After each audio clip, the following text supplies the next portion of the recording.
Hello and welcome back, dear aspirants, in our channel Study Mantras with Aditya. Dear aspirant, internal security में हमने already 4 lecture complete कर लिए हैं, जिसमें कि हमने इंटरनल सिक्योरिटी, एक्सटर्नल सिक्योरिटी, उनसे संबंधित प्रिंसिपल्स, उनके क्या मायने होते हैं, किस प्रकार की चुनौतियां हमारा देश इंटरनली एंड एक्सटर्नली फेस कर रहा है, उन सब चीज़ों को हमने डिस्कस किया था. इट मीन्स कि आपका इंटरनल सिक्योरिटी और एक्सटर्नल सिक्योरिटी पे एक अच्छा खासा आइडिया बन चुका है. और उन चैप्टर्स पर बेस्ड कुछ क्वेश्चंस का एक वीडियो हमने और देखा. आपसे ये अपेक्षा की जाती है कि आप मेंस की तैयारी के लिहाज से इन क्वेश्चंस को अच्छे से प्रैक्टिस करें और उनके आंसर्स को आप जल्द ही आपको एक टेलीग्राम ग्रुप प्रोवाइड किया जाएगा, उसमें आप अपलोड करें. उस ग्रुप में आपके आंसर्स आपके मित्र भी रिव्यू करेंगे, मैं भी रिव्यू करूंगा और स्वयं आप भी रिव्यू करें और अपनी गलतियों को सुधारने का प्रयास करें, क्योंकि मेंस आंसर राइटिंग जब तक आप अच्छे से नहीं करेंगे तब तक मेंस क्वालिफाई करने के चांसेस बहुत ही कम है. इसलिए ये आवश्यक है कि आप उसे करें. आज का जो हमारा टॉपिक हुआ ये नया टॉपिक है. एक टॉपिक हमने कंप्लीट कर लिया है और आज हम बात करेंगे ऑर्गेनाइज्ड क्राइम. इट मीन्स संगठित अपराध. देखिए, शब्द से ही ये समझ में आता है कि एक संगठित है, ऑर्गेनाइज्ड है. कोई चीज़ संगठन कब होता है, आप मुझे बताएं. क्या कोई भी संगठन सिर्फ एक व्यक्ति से बन सकता है? तो आपका जवाब होगा नहीं. क्या कोई भी संगठन 2 व्यक्ति से बन सकता है? तो जवाब होगा हाँ, हो सकता है 2 व्यक्तियों से संगठन बन सके. तो कहने का मतलब ये है कि संगठित एक जो शब्द है अपने आप में एक ये बहुवचन, कहीं ना कहीं बहुवचन का जो है आपको फ्लेवर देता है. और उसके साथ साथ जो अपराध है, तो अपराध है, आप सभी जानते हैं. तो कई लोग जब मिल करके किसी अपराध को करते हैं तो उसे ही हम संगठित अपराध कहते हैं. सिंपल सी बात है. अब देखिए, इसको एक परिभाषा के रूप में भी हम देख लेते हैं और ये आवश्यक भी है. देखिए, कहते हैं कि प्रत्यक्ष या अप्रत्यक्ष रूप से आर्थिक या किसी और प्रकार के फायदे के लिए अगर 3 व्यक्ति या उनसे अधिक व्यक्ति, ठीक है, क्या करें, संगठित होकर के एक दल बनाएं, एक पार्टी बनाएं. अपनी पार्टी मतलब कि उसे हिंदी में दल कहेंगे, बनाएं और कुछ समय के लिए एकजुट होकर के कोई गंभीर अपराध करें या कोई जुर्म की घटना को अंजाम दें. तो वैसे कार्य को हम कहते हैं एक संगठित अपराध है. सीधा मतलब है कि 3 या 3 से अधिक व्यक्ति अगर संगठित होकर के एक दल बना करके किसी अपराध को अंजाम देते हैं तो वो एक संगठित अपराध के दायरे में आता है. अब देखिए, संगठित जो अपराध है ऐसा नहीं है कि ये हमें आज के समय में दिखाई देता है. ये बहुत पहले से चला आ रहा है. इसीलिए इसके जो रूप हैं वो 2 प्रकार के हैं. कौन कौन से रूप हैं? एक है परंपरागत संगठित अपराध और दूसरा जो है वो है आधुनिक. तो आधुनिक तरीका कुछ अलग है और परंपरागत तरीके अलग हैं. देखिए, अब चूँकि मैंने इसमें दोनों डिवाइड कर रखा है, आपको परंपरागत संगठित अपराध जो है वो अलग तरह से अलग लाइन में है और आधुनिक वाले अलग हैं. इन्हें आप जैसे ध्यान से देखेंगे तो आप खुद भी डिमार्केट कर पाएंगे कि अच्छा, ये चीज़ें तो पहले भी थी और ये चीज़ें अब जा कर के ज़्यादा हमें दिखाई देती हैं. जैसे अगर हम कहें अवैध शराब, ठीक है, शराब की बात करते हैं तो बहुत ये ज़मानों से शराब की बात हो रही है और अवैध शराब बहुत पहले से है. मतलब कि प्राचीन काल से भी अगर देखें तब से शराब अवैध तरीके से खरीदी बेची जाती रही है. अपहरण बहुत पहले की बात है. अपहरण तो अगर देखा जाए तो महाभारत में भी देखेंगे आप तो श्री कृष्ण अपनी पत्नी का अपहरण करके लेकर आते हैं. रामायण में देखेंगे आप चूँकि आजकल यही सब चीज़ें चल रही हैं तो काफ़ी इन्हीं का एग्जाम्पल सूझ रहा है. तो सीता माता का अपहरण करके ले जाते हैं. तो ये बहुत ही पुरानी चीज़ें हैं, परंपरागत रूप से चली आ रही हैं. डकैती, कई पिक्चरों में आप देखेंगे जो 90s 50s की जो मूवीज़ हैं उनमें आपको डकैती बहुत नॉर्मल दिखाई देगी. और उसके पहले की भी चीज़ों में लूटपाट, ब्लैकमेल, जुआ, खनन माफिया, अश्लील फिल्म व्यवसाय, वेश्यावृत्ति, डांस बार, रेत माफिया, सुपारी, हत्या, जबरन वसूली, ये सारी ही चीज़ें ऐसी रही हैं जो बहुत लंबे समय से चली आई हैं और वर्तमान में भी क्या है, ये विद्यमान है. लेकिन कुछ चीज़ें ऐसी हैं, कुछ अपराध ऐसे भी हैं जो पहले नहीं विद्यमान थे लेकिन आज के परिदृश्य में हमें वो देखने को मिलते हैं. जैसे मनी लॉन्ड्रिंग. जो मनी लॉन्ड्रिंग का कॉन्सेप्ट है ये आज हमें बहुत ज़्यादा दिखाई देता है. किस प्रकार से लोग मनी लॉन्ड्रिंग, देखिए क्या है. और मनी लॉन्ड्रिंग ये है कि लॉन्ड्रिंग का मतलब क्या होता है? लॉन्ड्रिंग का मतलब होता है जब आप अपने कपड़े को कहीं धुलने के लिए देते हैं तो उसे कहते हैं कि कपड़ा हम क्या करें, लॉन्ड्री के लिए दे रहे हैं, धुलने के लिए दे रहे हैं. तो धुल कर कपड़ा क्या होता है, साफ़ किया जाता है। पहले गंदा रहता है, बाद में धुल जाता है तो क्या हो जाता है, साफ़ हो जाता है। मतलब कि लॉन्ड्री में जब जाता है वो तो फिर साफ़ हो जाता है।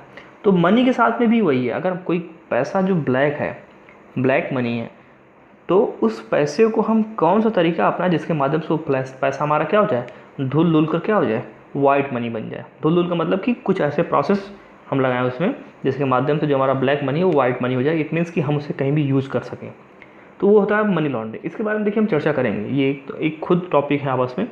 तो ये सब चीज़ों को हम देखेंगे। जाली नोटों का देखेंगे, धंधा आजकल चलता है। हवाला की बात करते हैं, हैकिंग देख रहे हैं, साइबर सिक्योरिटी में ये सारी चीज़ें हम पढ़ेंगे अच्छे तरीके से कि ये किस प्रकार से आज के समय में कितना बड़ा सिक्योरिटी थ्रेट है हमारे कंट्री को और वर्ल्ड को भी।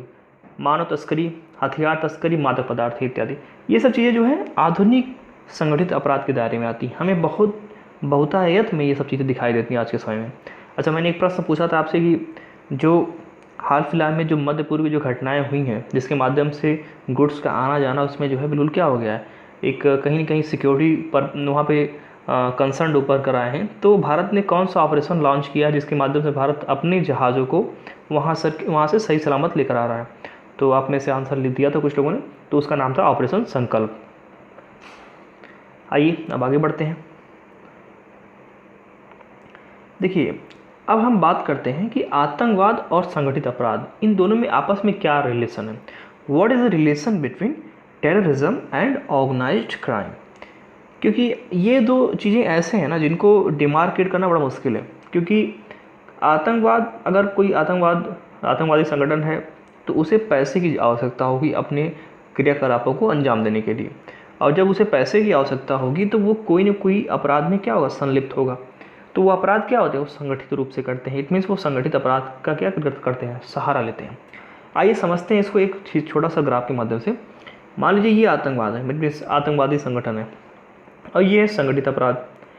अब होता क्या है कि आतंकवादी क्या करते हैं, किसी पर्टिकुलर एरिया में है, वहाँ पर उनका वर्चस्व है, तो वो क्या करेंगे, वहाँ पे मान लीजिए कोई मादक पदार्थों की खेती इत्यादि हो रही है, तो उसको क्या करेंगे, उगवाएंगे। वो उसको उगा करके फिर वो क्या करेंगे, वो बेचेंगे संगठित अपराधियों को। जो संगठन है उसको बेचेंगे। जब ये संगठन को बेचेंगे तो संगठन क्या करेगा, उसको उसके बदले में पैसा देगा आतंकवादियों को। जब पैसा देगा तो पैसे से क्या करेंगे, अपना गोला बारूद इत्यादि क्या करेंगे, खरीद लेंगे। मान लीजिए इसी प्रकार से आप देखेंगे अफ्रीका जो कॉन्टिनेंट है, वहाँ पे डायमंड की खोज के लिए बहुत ज़्यादा वहाँ पे कई सारे ऐसे उग्रवादी ग्रुप हैं जो वहाँ पे डायमंड की खोज करवाते हैं लोगों से।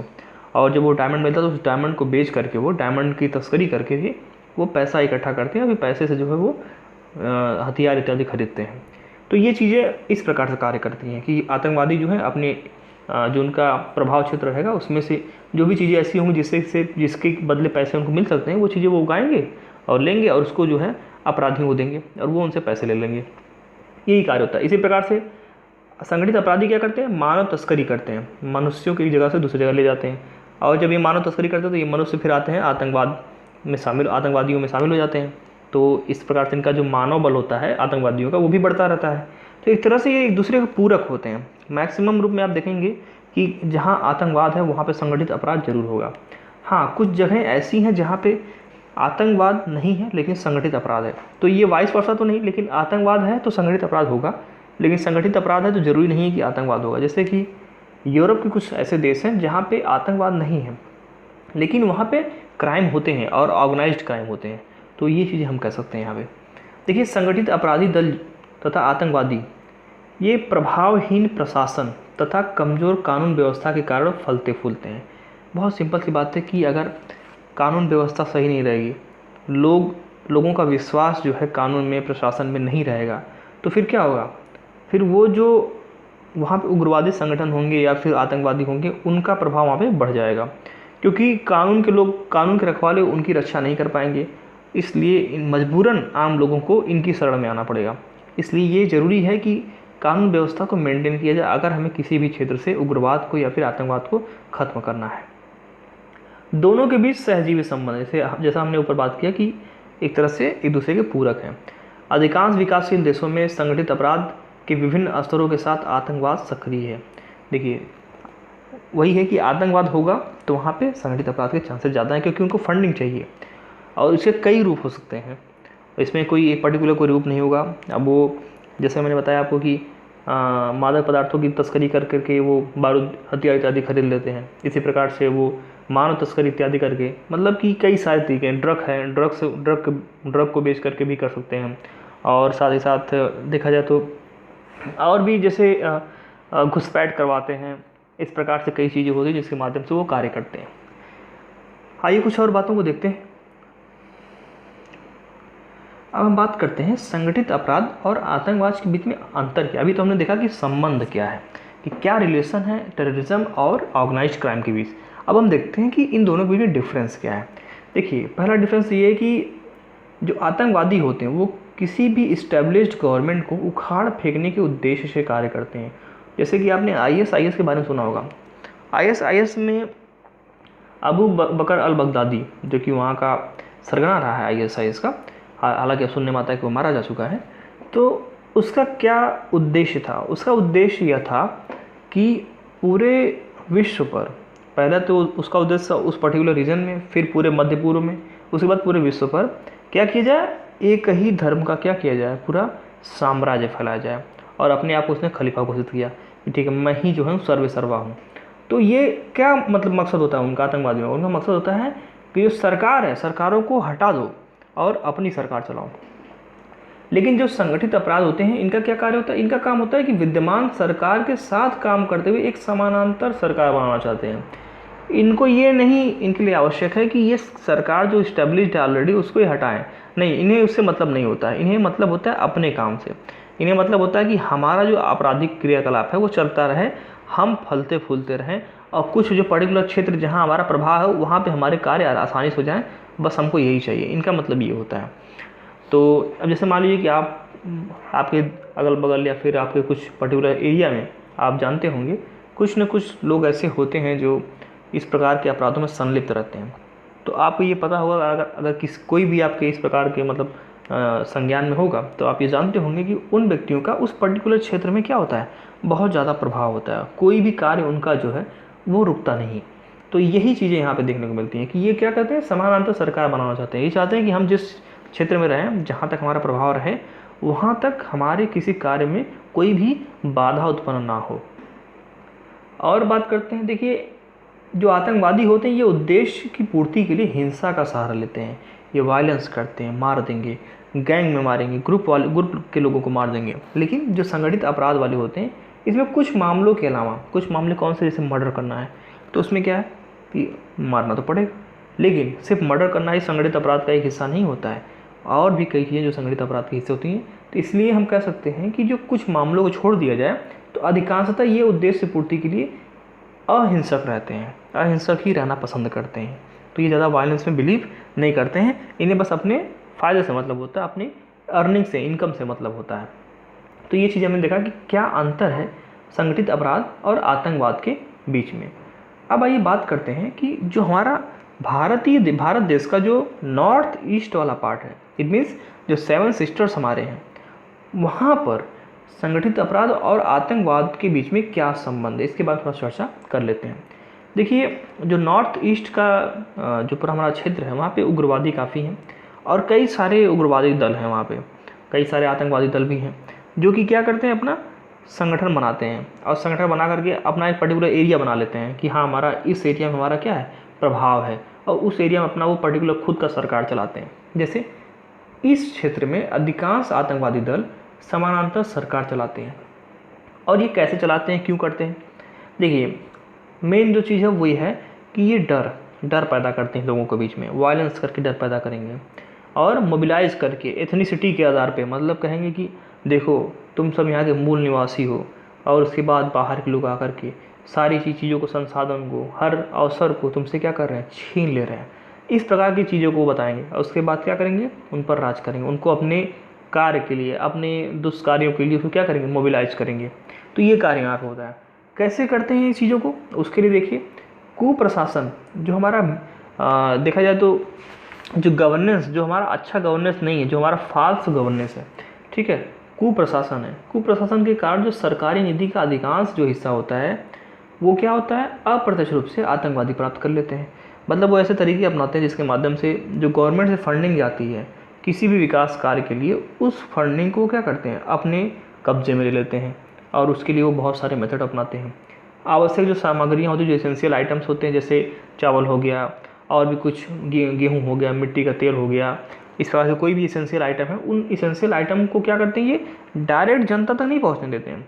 ये उन एसेंशियल आइटम्स को पहले कैप्चर करेंगे खुद, और जब अपने ही कब्जे में ये ले लेंगे, उसके बाद महंगे दाम पर ये आम जनता को बेचते हैं। तो इससे भी ये मुनाफा कमाते हैं। तो ये क्या करते हैं, सीधे अधिक दाम पर आम जनता को बेच देते हैं। क्या चीज़ें, इसेंशियल आइटम, चावल, मिट्टी, तेल इत्यादि जो है क्या करते हैं, इस प्रकार से बेचते हैं और अपना अर्निंग करते हैं। और धन प्राप्ति के लिए जबरन वसूली भी करते हैं, कालाबाजारी भी करते हैं, क्योंकि संगठन चलाना है तो उसके लिए तो धन की आवश्यकता होगी ही, और धन की आवश्यकता के लिए संगठित अपराध में संलिप्त होना ही पड़ेगा। इसी के साथ साथ मादक पदार्थ, हथियार एवं मानव तस्करी में भी ये क्या रहते हैं, ये सक्रिय रहते हैं। तो इस प्रकार के कार्यों को भी ये करते हैं। और इनका जो ये कार्य होता है, ये सिर्फ भारत देश में नहीं होता है, इनका ये कार्य होता है वो ट्रांस बॉर्डर होता है। इट मीन्स हमारे देश से दूसरे देश के बीच में भी होता है। इट मीन्स कि इंडिया का जो हिस्सा नॉर्थ ईस्ट का है, वहाँ से म्यांमार में भी ये पेनिट्रेट करते हैं। म्यांमार से ये साउथ ईस्ट के जो अदर नेशंस हैं, जैसे थाईलैंड हो गया, ठीक है, वियतनाम हो गया, इंडोनेशिया, मलेशिया, इस तरह के जो नेशन हैं उनमें भी ये पेनिट्रेट करते हैं। इनका नेटवर्क वहाँ भी काफ़ी स्ट्रांग होता है। जैसे कहा जाता है कि जो दक्षिण पूर्व एशिया के अंतर्राष्ट्रीय आपराधिक सिंडिकेट हैं, यहाँ से जो सिंडिकेट से यहाँ की आतंकवादी संगठनों की साठगांठ होती है। किस लिए, माल की आवाजाही के लिए। माल कौन से, जो ड्रग्स हो गए, मादक पदार्थ, या ह्यूमन ट्रैफिकिंग की बात कर लेते हैं, या फिर हथियारों की बात कर लेते हैं। इन सब चीज़ों की आवाजाही के लिए क्या करते हैं, साठगांठ बना कर रखते हैं इंटरनेशनल ऑर्गेनाइजेशन से, जो कि साउथ ईस्ट एरिया रीजन में इस्टेब्लिश है। तो इस वजह से भी ये समस्याएं हमें देखने को मिलती हैं। अच्छा, इनके साथ एक समस्या ये भी है कि जो जाली करेंसी है, कहीं कहीं सुनने को मिलता है कि ये जाली करेंसी का भी मतलब यहाँ पे कुछ कार्य होता है। हालांकि जाली करेंसी जो मेनली जो कार्य होता है वो हमारा कश्मीर में होता है, लेकिन सुनने को मिलता है, तो अभी वो उतना स्ट्रॉन्ग पॉइंट नहीं है, तो उसे छोड़ करके हम बाकी चीज़ों को ध्यान रखेंगे। अब हम बात करते हैं कि कश्मीर में जो है संगठित अपराध और आतंकवाद के बीच में क्या संबंध है। देखिए, सबसे पहली बात ये है कि यहाँ पे जो धन प्राप्ति का जो तरीका है, ये ज़्यादातर संगठित अपराध में विश्वास नहीं रखते हैं।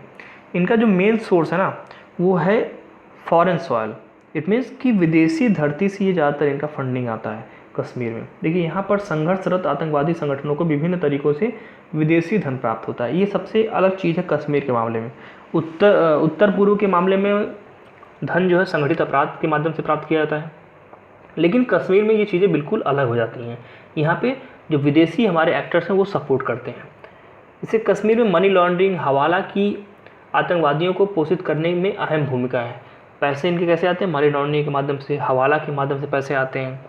तो इस प्रकार, जैसे हवाला क्या हो गया, मान लीजिए कि आप एक व्यक्ति हैं, कश्मीर में हैं, कोई बिजनेस कर रहे हैं, और दूसरा व्यक्ति कोई बाहर किसी दूसरे देश में, पाकिस्तान में, या फिर समझ लीजिए कि गल्फ़ कंट्री में कोई देश में, सऊदी अरेबिया में काम कर रहा है, तो उसको आपने वहाँ के आदमी को पैसा दे दिया कि भाई ये लो मेरा पैसा, और मुझे इंडिया में जो कश्मीर में अपना पैसा किसी को दिलवा दो। तो उस आदमी का जो संपर्क इंडिया में रहेगा या फिर कश्मीर में रहेगा, तो उस व्यक्ति को पैसा दे देगा जो व्यक्ति पैसा जिसको ज़रूरत है, जो आतंकवादी है। तो इस प्रकार से वो हवाला के माध्यम से पैसे भी मिलते हैं। देखिए, ये चीज़ें हम डिस्कस करेंगे, ये सब चीज़ें हम बाद में अच्छे से, मनी लॉन्ड्रिंग क्या होता है, हवाला क्या होता है, राउंड ट्रिपिंग क्या होता है, इन सब चीज़ों को हम देखेंगे। तो ये काफ़ी अहम रोल होता है इनका, मनी लॉन्ड्रिंग और हवाला का, कश्मीर में फंडिंग के लिए। कुछ चयनित संगठनों एवं कश्मीर के खास व्यक्तियों के माध्यम से भी आतंकवादियों तक धन पहुंचाए जाते हैं। देखिए, आपने सुना होगा, अलगाववादियों के नाम सुने होंगे। अलगाववादी या फिर कुछ अन्य व्यक्ति ऐसे हैं जो कश्मीर में इन सब चीज़ों के लिए काम करते हैं कि जो विदेश से पैसा है वो अपना अरेंज करते हैं, और यहाँ के जो लोग हैं जिनसे इनको आतंकवाद फैलाना है या उग्रवाद फैलाना है, उनसे ये क्या करते हैं, ये सारे कार्य करवाते हैं, वो फंड करके, पैसा दे करके। तो ये सब चीज़ें हमें देखने को मिलती है। तो हमारी जो सुरक्षा एजेंसियाँ लगातार इन पर नज़र बनाए रखती हैं, ऐसे जो लोग होते हैं जो कश्मीर में फंडिंग का कार्य करते हैं। कश्मीर के अंदर एक और बहुत जो अलग चीज़ है वो ये है कि जो जाली नोट है, भारतीय जाली नोट है, इनका बहुत ज़्यादा इस्तेमाल होता है। देश के अन्य भागों में फैलाने के प्रमुख कोरियर के रूप में कार्य करते हैं। मतलब जैसे कोरियर होता है कि आप किसी भी सामान को एक जगह से दूसरी जगह भेजना चाहते हैं तो आप कुरियर कर सकते हैं। तो वही चीज़ होता है कि एक ये काम भी वही करते हैं। एक कोरियर का कार्य करते हैं पूरे देश में भारतीय जाली मुद्रा को जो है फैलाने का।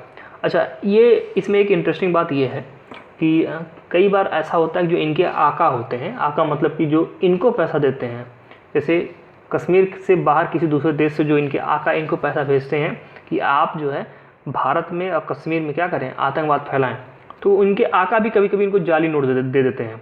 और जब इनके आका जाली नोट देते हैं तो फिर ये नाराज़ हो जाते हैं, कहते हैं भाई हम इतना बढ़िया से ईमानदारी से काम कर रहे हैं, अपना आतंकवाद फैला रहे हैं, लोगों को मार रहे हैं, और आप हमको ही जाली नोट दे रहे हैं। तो इनका उनसे भी थोड़ा सा कभी कभी विरोध प्रकट हो जाता है, दुश्मनी हो जाती है। तो इस बात से बड़े त्रस्त रहते हैं, इसलिए जब इनको नोट मिलता है तो बहुत ध्यान से चेक करते हैं उसको। तो ये चीज़ें भी हमें देखने को मिलती हैं, हालांकि ये मैंने बस ऐसे ही कहा। तो अब हम बात करते हैं कि भारत के जो अन्य भाग हैं उनमें आतंकवाद और अपराधी जो गतिविधियाँ होती हैं, संगठन जो संगठित अपराध होता है, उनके बीच क्या संबंध है।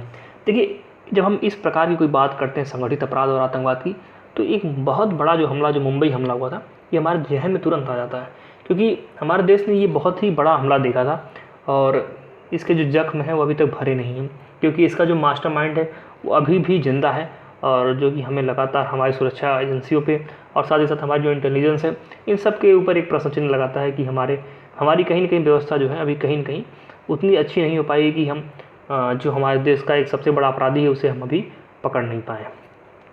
देखिए, मुंबई हमला आप सभी को पता है कि 12 मार्च 1993 में हुआ था, और एक के बाद एक 13 बम धमाके हुए थे। इट मीन्स 13 सीरियल ब्लास्ट हुए थे। तो उस ब्लास्ट में मोर देन 350 पीपल मर गए थे, और साथ ही साथ लगभग 1000-1200 लोग घायल भी हुए थे। ये सिर्फ एक दिन का आंकड़ा है, सिर्फ मतलब इन वन डे। तो ये लोग इतने बड़े लेवल पर कैजुअलिटी हुई थी, जो कि अपने एक इतिहास में एक बहुत ही अहम, देखा जाए तो मतलब जघन्य एक अपराध के तौर पे हमें देखने को मिलता है, और ऐसी घटनाएं बहुत ही कम हैं। तो अब ये देखा जाए कि ये जो घटना हुई थी, ये कौन, मतलब इसका जो जिम्मेदार था वो कौन था। तो आप सभी जानते हैं कि दाऊद इब्राहिम ये इस घटना का संचालक भी था और समन्वयकर्ता भी था। और दाऊद इब्राहिम के बारे में एक बात जान लीजिए कि संगठित अपराध में एक बहुत बड़ा नाम है, संगठित अपराध और प्लस आतंकवाद। तो इसके हाथ में दोनों ही चीज़ें होती हैं, आतंकवाद भी और संगठित अपराध भी। और इसकी एक कंपनी है डी कंपनी, जिसे कि अंतर्राष्ट्रीय संगठित अपराध सिंडिकेट के माध्यम से जाना जाता है। ये मुंबई में इस्टेब्लिश थी।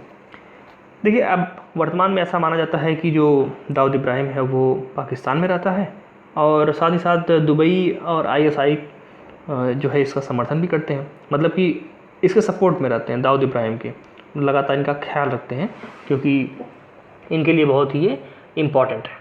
और 2003 में एक डेवलपमेंट हुआ था कि अमेरिका ने इसे विश्वव्यापी आतंकवादी घोषित कर दिया गया था, मतलब इसे एक वर्ल्ड टेररिस्ट घोषित किया गया था। और 2011 में फोर्ब्स की लिस्ट आई थी, जिसमें जो दुनिया के 10 सबसे खूंखार अपराधी हैं उनकी लिस्ट दी गई थी। उसमें दाऊद इब्राहिम का जो स्थान था वो तीसरा था। सोचिए कितना खतरनाक ये अपराधी है, और भारत का भी ये दोषी है, भारत की जनता का ये दोषी है, और अभी भी ये खुला घूम रहा है। 2008 में जो मुंबई हमला हुआ था उसमें भी इसके शामिल होने की आशंका जताई जाती है कि कहीं ना कहीं इसके लिंक वहाँ पे जुड़ते हैं। सुरक्षा एजेंसियाँ ऐसी आशंका व्यक्त करती हैं, कुछ उनके पास ऐसे सबूत हैं। तो ये चीज़ें हमें देखने को मिलती हैं कि हमारा जो मुंबई बम, हमारे देश पर जो मुंबई बम धमाका हुआ था, उन सब चीज़ों में हमें इतनी सारी समस्याएं देखने को मिली थी। किस प्रकार से लोगों की जानें गई थी, जान माल की हताहत हुई थी, और किस प्रकार से जो इसका मास्टरमाइंड था अभी भी जिंदा है, जो कि हमारे कहीं ना कहीं कार्यशैली पर अभी भी प्रश्न चिन्ह लगाता है। तो ये चीज़ें हमें देखने को मिलती हैं।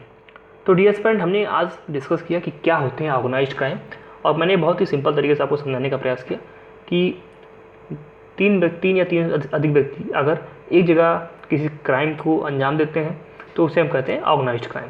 और इसके कई रूपों के बारे में हमने देखा, परंपरागत, गैर परंपरागत, इन सब चीज़ों को देखते हुए।